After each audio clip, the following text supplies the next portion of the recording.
believe the values that once defined this nation have shifted. Radical left political violence has hurt too many innocent people and taken too many lives. Elon Musk warns that few grasp what Trump's response to Omar truly signifies. A deeper political message tied to Charlie Kirk's death and the power struggle it exposed. Look, I've been following politics for decades now, and I can tell you this with total certainty. What just went down between President Trump and Congresswoman Ilhan Omar? This isn't your typical political dust-up that's going to blow over in a week or two. No, this is one of those rare moments that completely flips the entire game board upside down. And let me be straight with you. Most Americans, they have no clue what they're really seeing here.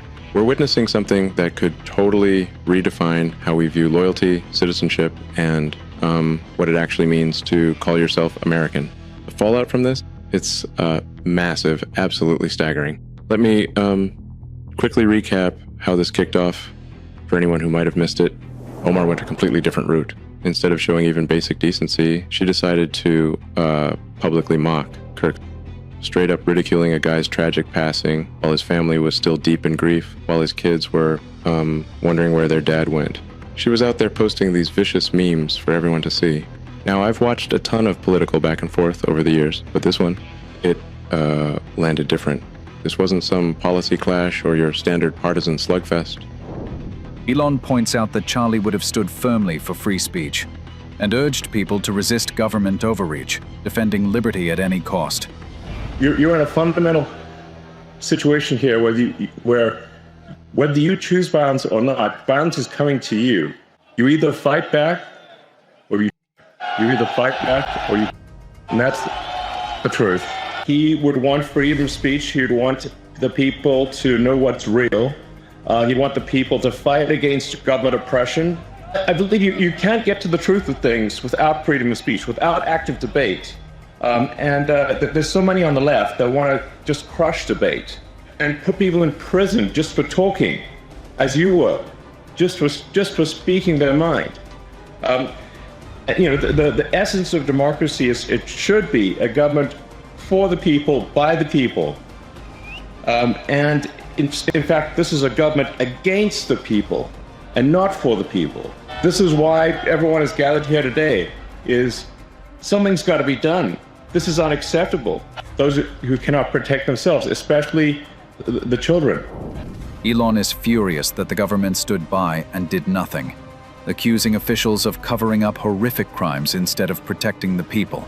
And when I read about some of the horrific stories and how the government did nothing and tried to hide it, they try to hide these horrific.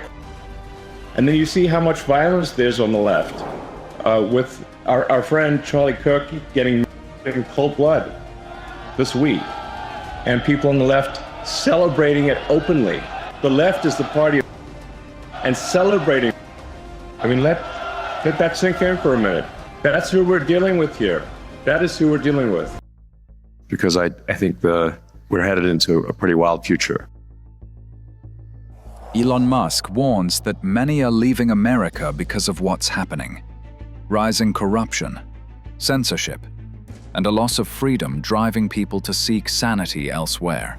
Major life decisions are never easy, especially when they don't just affect you, but your family, your work, and everything you've spent decades building. So what I'm about to share, yeah, it wasn't a decision I made lightly or quickly. If you've ever stood on the edge of a massive life change, wondering if you're doing the right thing, then you'll understand this. After 30 years of building companies, creating technology, and raising my kids here in America, I've made the decision to relocate my family to another country. Not because I've stopped loving America. I haven't. I love it deeply. But because I believe the values that once defined this nation have shifted in ways that really concern me when I think about my children's future. And just to be clear, this isn't about politics. It's not about taxes or partisanship. It's about something deeper. Core principles that go beyond all that noise. Things like self-reliance, freedom of thought, the ability to innovate without being strangled by excessive regulation, and the right to raise your children according to your own values without apology. I remember arriving in America as a young man with basically nothing. just ambition and a belief that hard work would be rewarded, and for a long time that was true. But lately, I've started to realize that the environment which made that dream possible is fading. That's why I had to make this choice, not out of rejection, but out of protection for what matters most. Elon asserts that the biggest impact on future warfare in America will come from AI and drones. Autonomous systems redefining power, speed, and the nature of conflict itself. Well, I guess what I'm saying is that at the front of the battle lines, it's going to be just drones. And any humans caught in the crossfire are going to get... How do you see warfare transforming in the future? I mean, the biggest effect, I think, by far is AI and drones. So the next... Well, in fact, the current is very much a drone already. It's sort of a contest between Russia and China to see who can deploy the most number of drones. Now, if there's a major power, it's very much going to be a drone.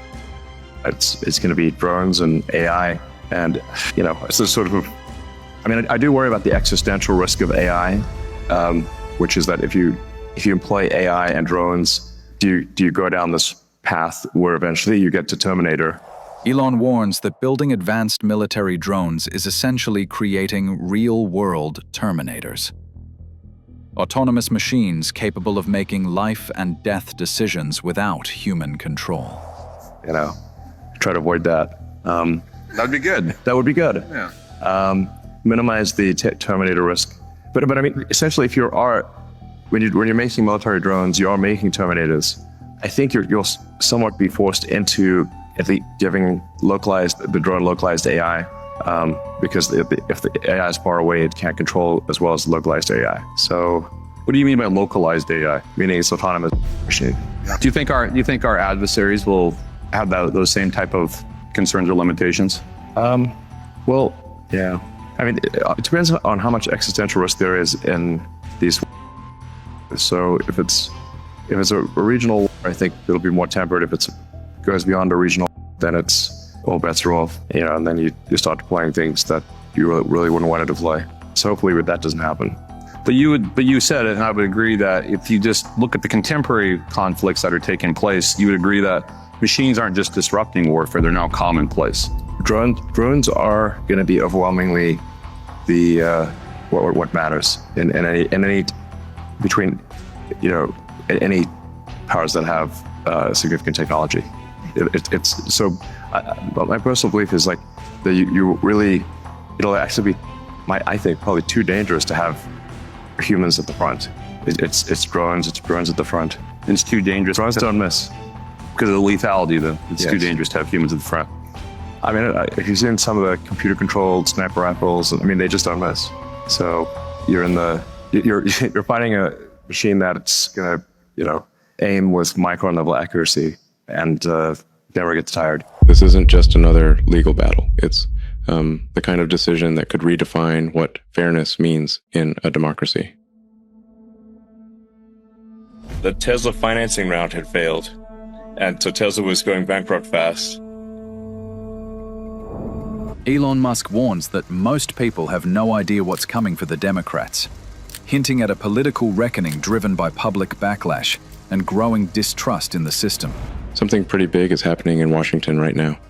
The Supreme Court is about to make a decision that could totally reshape how political power works in America for decades.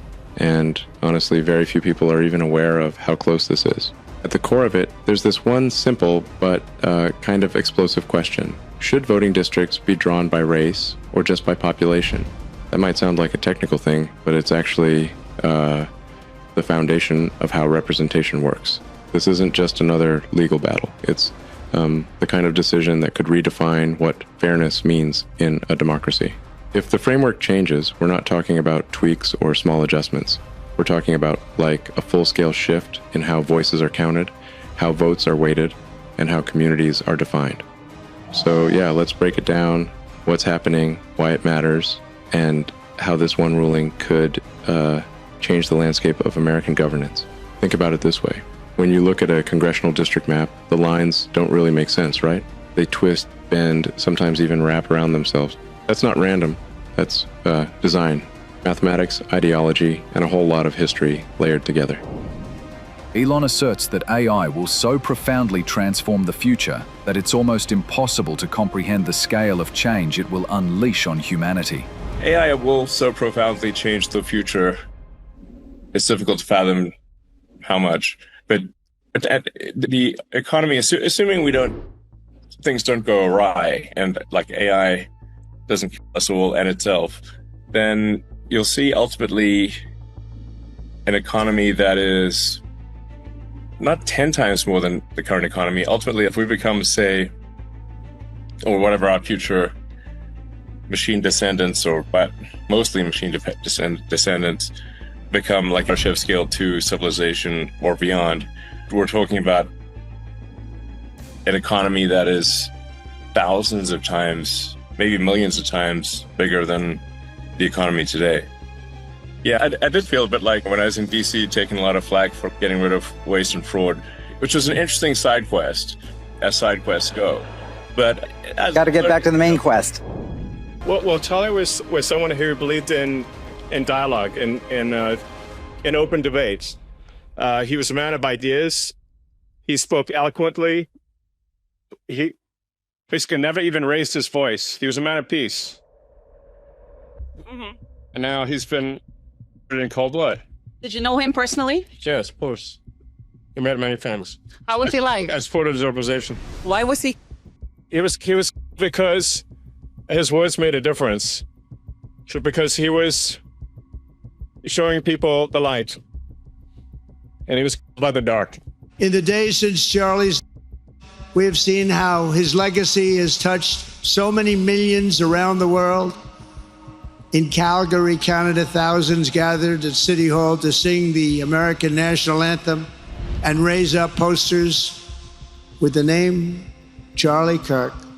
In Seoul, South Korea, crowds gathered to wave American flags and shout, "We are for Charlie Kirk." His memory has been honored in the streets of Berlin, Warsaw, Vienna, Sydney, Madrid, London, Tel Aviv, and all over the world. So beautiful to watch. Trump asserts that the lesson of Charlie's life is simple, yet powerful.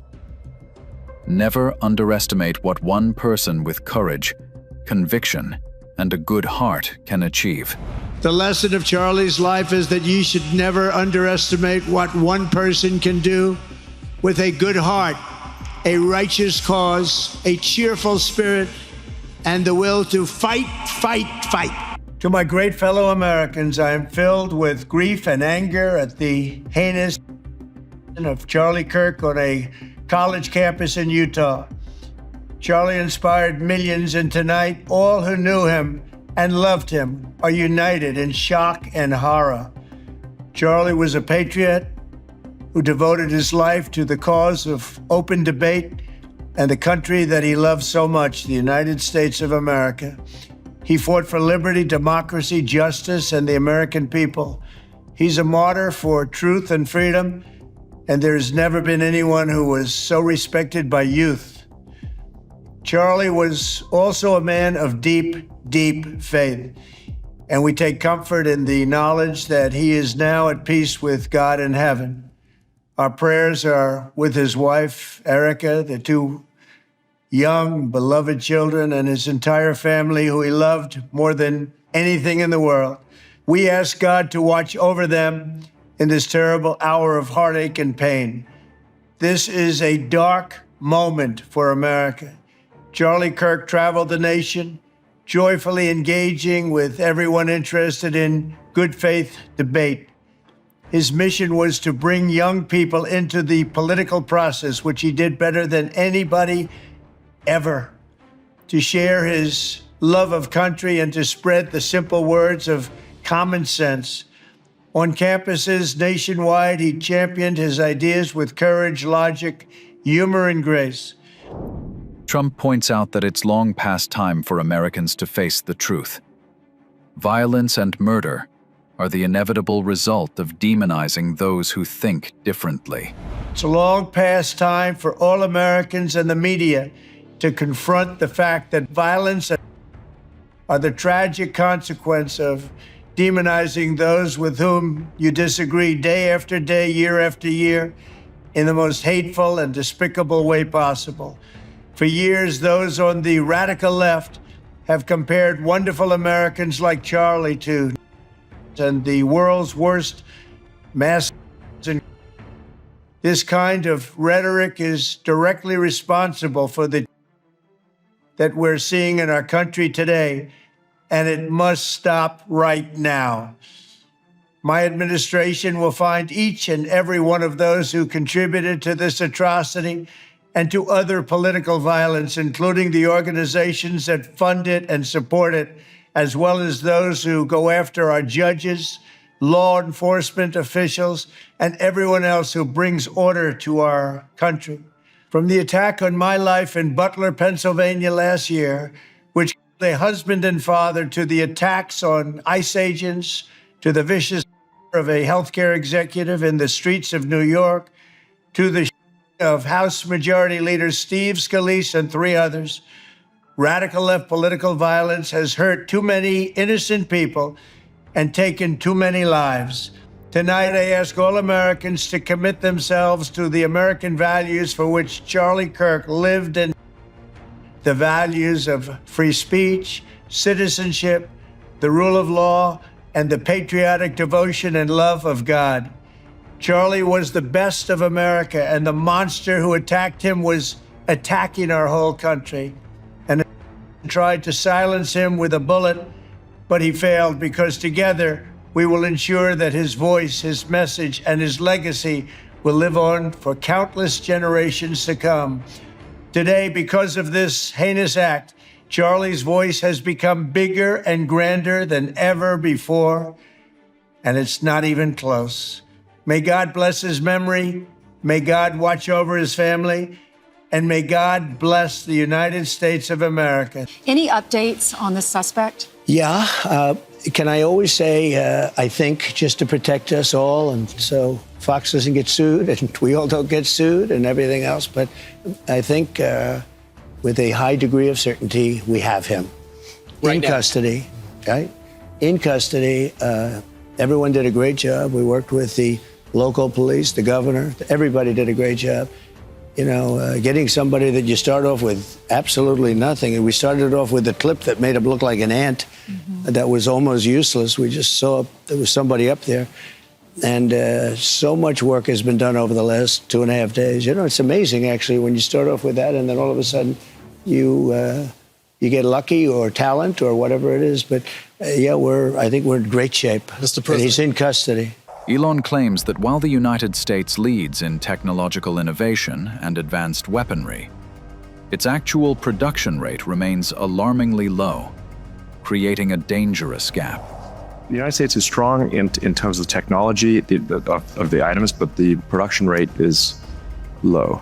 So it's a small number of units, relatively speaking. But basically, I think there's a production rate issue.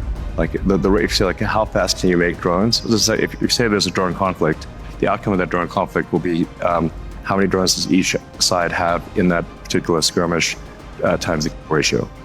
So if you've got, you can have let's say the United States would have a set of drones that have a high ratio, but then the other side has far more drones. If you've got a 2-to-1 ratio, the other side has 4 times as many drones, you're still going to lose. Do you think our industrial base can scale to make the volume of drones that you're just talking about? I think that's going to be the biggest challenge. That is, it can scale, but it is not currently scaling. But I have to say, I do look at the future with some trepidation. I have to have some deliberate suspension of disbelief to sleep sometimes, because I think we're headed into a pretty wild future. And I'm naturally an optimistic person. So, but AI is going to be so good, including localized AI. I mean, at the current rates, you'll have, something that's sort of rock level AI, probably that can be run on a drone. And so you could literally say, this is the equipment that the drone needs to destroy. Go into that thing, it'll recognize what equipment needs to be destroyed and take it out. This is an esoteric subject that really goes into pretty wild speculation. I think to some degree that the AIs, I think, will want humans as a source of will. So if you think of how the human mind works, there's the limbic system and the cortex, your kind of base instincts and the sort of thinking and planning part of your brain. But you also have a tertiary layer already, which is all of the electronics that you use, your phones, computers, applications. So you already sort of have 3 layers of intelligence. But all of those, the cortex and the machine intelligence, your sort of cybernetic third layer, is trying to make the limbic system happy, because the limbic system is a source of will. So there's some, it might be that the AIs just want to make the humans happy.